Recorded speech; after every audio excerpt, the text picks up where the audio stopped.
ഒരു ദിവസം ഒരു കൂലിപ്പണിക്കാരനാണ് അങ്ങനെ വിളിച്ചെടുങ്ങാറെ പുസ്തകം ഒന്ന് വന്ന് ദ്വാരന്നേരി എൻ്റെ മോളെ കല്യാണം ഒന്ന് വന്ന് ദ്വാരന്നേരി നിങ്ങൾ വെട്ടക്കാലം ഞാൻ ക്ലാസ്സൊക്കെ കഴിഞ്ഞ് 1 മണിക്ക് പോയി എൻ്റെ വിളിൻ്റെ ഊക്കമുണ്ട് ചെന്നപ്പോൾ പന്തലിൽ ആണും പെണ്ണും ഒക്കെ കൂടി ഇങ്ങനെ സൊള്ളാണ് ഇരുന്നിട്ട്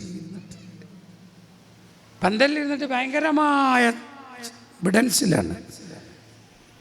ഇന്നിപ്പോൾ നമ്മളിങ്ങനെ തലയിൽ കെട്ടിട്ടിയ മൂലം വന്നക്കിണുള്ളൊരു കൂട്ടം അതുമില്ല. അങ്ങനെ ഉണ്ടല്ലോ, നമ്മളൊരു ഈ രൂപത്തിലുള്ളൊരു മനുഷ്യൻ വന്നക്കിണുള്ളൊരു കൂട്ടം അതുമില്ല. ഓലിങ്ങനെ വലിയ പടായി വിട്ട് ഇവിടെയാണ് പന്തലിൽ കുത്തിട്ട് തന്നെ ആണും പെണ്ണൊക്കെ കൂടി ഇരുന്നിട്ട്. അപ്പോൾ ഞാൻ വിളിച്ചു, ഉസ്മാൻ എവിടെ പറഞ്ഞേ, ഈ പെണ്ണുങ്ങൾക്കൊന്നും വേറെ പന്തലുണ്ടാക്കിയിട്ടില്ലേ ചോദിച്ചു. ഇരിക്കാൻ സീറ്റ് ഉണ്ടാക്കിയിട്ടില്ലേ? അതിൻ്റെ ശബ്ദമുണ്ട് കേട്ടപ്പോൾ ഒക്കെ നീണിച്ച് മണ്ടൽ തുടങ്ങി.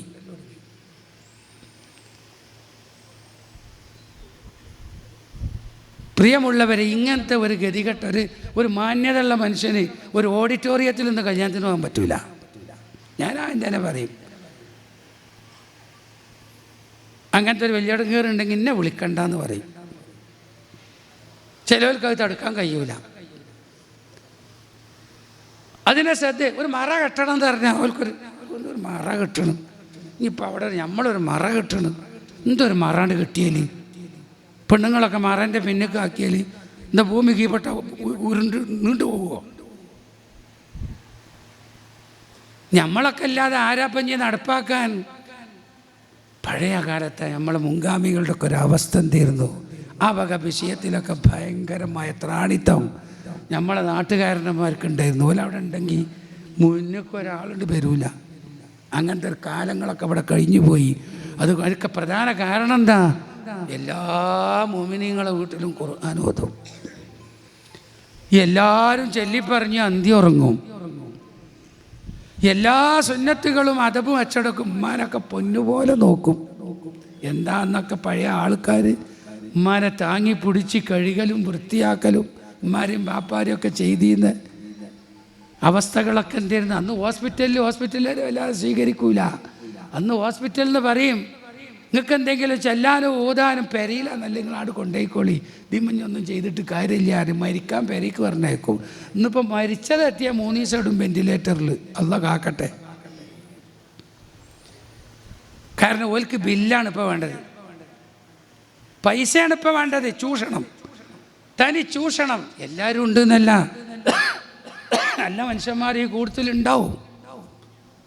അതുകൊണ്ട് പ്രിയമുള്ളവരെ, പറയാതിരിക്കാൻ നിർവാഹമില്ല സഹോദരങ്ങളെ. അങ്ങനെയല്ലേ അവസ്ഥകൾ.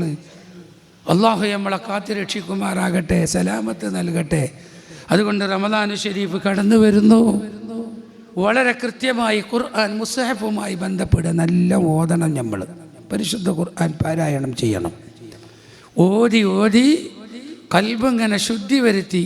വദവാഉ ഖൽബിൻ ഖംസത്തുൻ ഫതിലാവത്തുൻ ബിതദബ്ബുരിൽ മഅനാ വലിൽ ബത്നിൽ ഖലാ വഖിയാമു ലൈലിൻ വത്തളർഉ ബിസ്സഹർ വമുജാലസാതു സാലിഹീനൽ ഫുളലാ.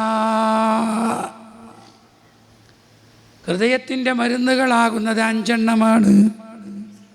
ഒന്ന്, അർത്ഥം ചിന്തിച്ച് ഖുർആൻ ഓതുക. അതിൻ്റെ മാസമാണ് റമദാനു ശരീഫ്. ഒലിൽ ബത്നിൽ ഖലാ, രണ്ടാമത്തത് പള്ള കാലിയാക്കുക. അതിൻ്റെ മാസമാണ് റമദാനു ശരീഫ്. നമ്മൾ പള്ള കാലിയാക്കണം, നോമ്പ് നോൽക്കണം. നോമ്പ് നോൽക്കുക എന്ന് പറഞ്ഞാൽ വയറ് കാലിയാക്കണം.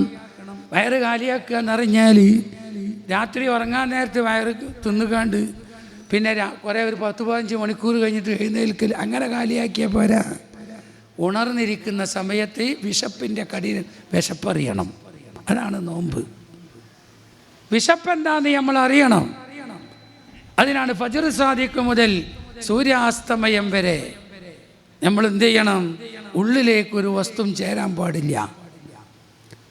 ഉള്ളിലേക്കൊരു വസ്തുവും ചേരാൻ പാടില്ല. കുരച്ച് കിട്ടുന്ന കഫം ഉള്ളിൽ കറക്കാൻ പാടില്ല. ഒരു വരമ്പിൽ കൂടി നടന്നു പോകണ നോമ്പുകാരെ ഒരു ഇല കടിച്ചു, അങ്ങനെ ഉണ്ടാവില്ല. നമുക്കൊരു ഇല തൊടിയിലിടല്, ആ ഇല പുറത്തേക്ക് എടുത്തു. രണ്ടാമതായി അത് വീണ്ടും വായിലേക്കിട്ടാൽ പുറത്ത് വന്ന ഉമിനീര് ഉള്ളിലേക്ക് ചെന്നിട്ട് പിന്നെ കീപ്പൊട്ടിറങ്ങിയാൽ നോമ്പ് മുറിയും. നൂല് വിരിക്കുമ്പോൾ ഉള്ളിലുള്ള നൂല് ഉമിനീര് പുറത്തേക്ക് വരും, ഇങ്ങോട്ട് നീക്കുമ്പോൾ പിന്നെ അത് ഉള്ളിലേക്ക് കയറി ഉള്ളിലേക്ക് കീപ്പൊട്ടിറങ്ങിയാൽ നോമ്പ് മുറിയും. എന്തെല്ലാം സൂക്ഷിക്കണം ഒരു നോമ്പിൻ്റെ കാര്യത്തിൽ. കുരച്ച് കിട്ടുന്ന കഫം ഉള്ളിലേക്ക് മനഃപൂർവ്വം ഇറക്കിയാൽ നോമ്പ് മുറിയും. അങ്ങനെ നോമ്പ് മുറിയുന്ന എന്തെല്ലാം മസ്അലകളുണ്ട്. മസ്അലകളൊക്കെ പഠിച്ചുകൊണ്ടാകണം നമ്മൾ നോമ്പനുഷ്ഠിക്കുന്നത്. രാത്രിയിൽ നമ്മൾ നിയ്യത്ത് ചെയ്യണം. ഷാഫി മദ്ഹബ് അനുസരിച്ച്, മാലിക്കി മദ്ഹബ് അനുസരിച്ച് ഒന്നാമത്തെ നോമ്പിൻ്റെ അന്ന് 30 നോമ്പിൻ്റെയും കൂടി നിയ്യത്ത് ഒന്നിച്ച് ചെയ്യാം. അബൂ ഹനീഫ് ഇമാമിൻ്റെ മദ്ഹബ് അനുസരിച്ച് ളുഹർ ബാങ്ക് കൊടുക്കുന്നതിൻ്റെ മുമ്പ് നിയ്യത്ത് ചെയ്താൽ മതി. പക്ഷേ സുബഹിൻ്റെ ശേഷം ഉള്ളിക്കൊന്നും ചേരാൻ പാടില്ല, നിയ്യത്തപ്പം ചെയ്താൽ മതി. ഷാഫി മദ്ഹബിൽ ഫർള് നോമ്പിന് സുബഹിൻ്റെ മുമ്പ് നമ്മൾ നിയ്യത്ത് ചെയ്തോളണം. അങ്ങനെ നമ്മൾ നിയ്യത്ത് ചെയ്ത് ഉള്ളിലേക്കൊന്നും ചേരാതെ കൊണ്ടെടുക്കുന്ന നോമ്പ് അത് കൽബ് ശുദ്ധിയാക്കും. എന്തുകൊണ്ട്? രക്തസമ്മർദ്ദം കുറയും. ഭക്ഷണം കുറയുമ്പോൾ രക്തസമ്മർദ്ദം കുറയുമ്പോൾ പിശാച്ചിൻ്റെ സ്ട്രോങ് കുറയും. നമ്മുടെ ഹൃദയത്തിൽ 7 നിലപാട് കൂടി പിശാച്ച് വർക്ക് ചെയ്യും. 7 നിലപാട്. ഒന്ന് മുടക്കാൻ നോക്കും, മുടങ്ങണില്ലെങ്കിൽ നീട്ടിയപ്പിക്കാൻ നോക്കും. അത് പിന്നെ കയറിച്ചിട്ടുണ്ടെങ്കിൽ കുറച്ചുകൂടി കഴിഞ്ഞിട്ട് കയറിച്ചിട്ടുണ്ടെങ്കിൽ നീട്ടിയപ്പിച്ചാൽ നോക്കും. 2 അതും മുടങ്ങണില്ല, നടക്കണില്ലെങ്കിൽ ധൃതി കൂട്ടി പേപ്പിക്കാൻ നോക്കും. ധൃതി കൂട്ടി പേപ്പിക്കാൻ നോക്കും ഇബ്ലീസ്. 3 നാലാമത്തേത് ഇബ്ലീസ് എന്തുണ്ടാക്കും? ലോകമാന്യം ഉണ്ടാക്കും, ജനങ്ങൾ കാണാൻ വേണ്ടി. എന്നിട്ടും മുടങ്ങണില്ലെങ്കിൽ ലോകമാന്യം ഉണ്ടാക്കും. അവിടെയും വിജയിക്കണില്ലെങ്കിൽ രുചിപ്പുണ്ടാക്കാൻ നോക്കും. സ്വയം ഇങ്ങനെ അഹങ്കരിക്കുന്ന സ്വഭാവം. അവിടെയും കഴിയണില്ലെങ്കിൽ 6ാമത് കിടക്കലെങ്ങനെ? ഞാൻ സ്വകാര്യമായിട്ട് ആരും അറിയാതെ ചെയ്തോ, സീക്രട്ടായിട്ട് ചെയ്തോ, അത് പിന്നെ അള്ളാഹു എന്ത് ചെയ്തോളും, പുറത്താക്കിക്കോളും. അങ്ങനെ ഒരു തോന്നൽ പിന്നെ ജനങ്ങളുടെ ഇടയിൽ വെളിവായിക്കോളും. അതൊരു ലോകമാന്യാണ്. അവിടെയും തോറ്റാൽ 7ാമത്തെ ഒരു രൂപത്തിലോ വരുന്നത് എന്തോടും അമൽ ചെയ്തിട്ട് കാര്യം. അന്നല്ല വിജയിന്ന് തീരുമാനിച്ചിട്ടാണ് ജനിച്ചതെങ്കിൽ അമൽ ചെയ്യേണ്ട കാര്യമില്ലാതെ തന്നെ വിജയിക്കുമല്ലോ. അല്ല പരാജയപ്പെട്ടവനാണ് കണക്കാക്കിയതെങ്കിൽ അമൽ ചെയ്തിട്ട് കാര്യമില്ലല്ലോ. 7ാമത്തെ അവൻ്റെ പണി അതാ. നമ്മളെ ഖദർ കലാകുമ്പോൾ പിടികൂടല. ഖദർ കലാകുമ്പോൾ പിടികൂടുന്ന പണിയാണ് എനിക്ക്. 7ാമതായി അല്ലാഹു സുബ്ഹാനഹു വ തആല അപ്പോൾ എന്താ പറയലേ? ഇജ് വിജയിയായിട്ട് ജനിച്ചെങ്കിൽ അമൽ ചെയ്തില്ലെങ്കിൽ ഇജ് രക്ഷപ്പെടുമല്ലോ. ഇജ് പരാജയിയാണ് ജനിച്ചതാണെങ്കിൽ അമൽ ചെയ്തിട്ട് കാര്യമില്ലല്ലോ. അവിടെ അവനെ തോൽപ്പിക്കണം. എങ്ങനെ തോൽപ്പിക്കണം? എങ്ങനെ തോൽപ്പിക്കേണ്ടത്? അവൻ പറയണം, പിശാചിനോട് പറയണം, ഞാൻ വിജയിയായി ജനിച്ചെങ്കിൽ എൻ്റെ അമൽ കൊണ്ട് അള്ള കൂലി വർദ്ധിപ്പിച്ച് തരും, എനിക്കൊരുപാട് പദവി കൂടുതൽ ലഭിക്കും. അതിനാണ്. അല്ല പരാജയിയായിട്ടാണെങ്കിൽ ഞാൻ കാരണമായി നരകത്ത് പോണ്ട, ഞാൻ ചെയ്യാനുള്ള അമൽ ഞാൻ ചെയ്യാണ്. ഞാൻ കാരണമായിട്ട് ഞാൻ ചെയ്യേണ്ട നരകത്ത് പോണ്ട, ഞാൻ ചെയ്യാനുള്ള അമൽ ഞാൻ ചെയ്യും. ഇത് പറയണമെന്നാ ഇബ്ലീസിനോട്ട്. എന്നാലും അമൽ നിർത്താൻ പാടില്ല. ഇങ്ങനെ 7 ഒജുഹ് കൂടി നിലപാട് കൂടി പിശാച് ഒരു മനുഷ്യൻ്റെ കൽബിൽ വർക്ക് ചെയ്യും. അല്ലാഹു സുബ്ഹാനഹു വ തആല ഞങ്ങൾ പാപ്പത്തി തുടങ്ങിയിട്ടുണ്ട്. അല്ലാഹുവേ നീ ഞങ്ങളെ രക്ഷപ്പെടുത്തണം അല്ലാ, സലാമത്താക്കണം അല്ലാ. അതുകൊണ്ട് ഹൃദയത്തിൻ്റെ 5 മരുന്ന്: 1 ഖുർആൻ ഓതുക, 2 പള്ളകാലിയെ നോമ്പ് വിൽക്കുക, അത് റമദാൻ മാസം, 3 ഖിയാമുൽ ലൈലിൻ രാത്രി സുന്നത്ത് നിസ്കരിക്കുക, അതാണ് തറാവീഹ്. അത് 20 റക്അത്ത് നിസ്കരിക്കുക. തറാവീഹ് ജമാഅത്തായിട്ട് നിസ്കരിക്കുക. നമ്മളെ ഖൽബ് നന്നാവും, ഹൃദയം ശുദ്ധിയാകാനാണ് തറാവീഹ് നിസ്കരിക്കുന്നത്.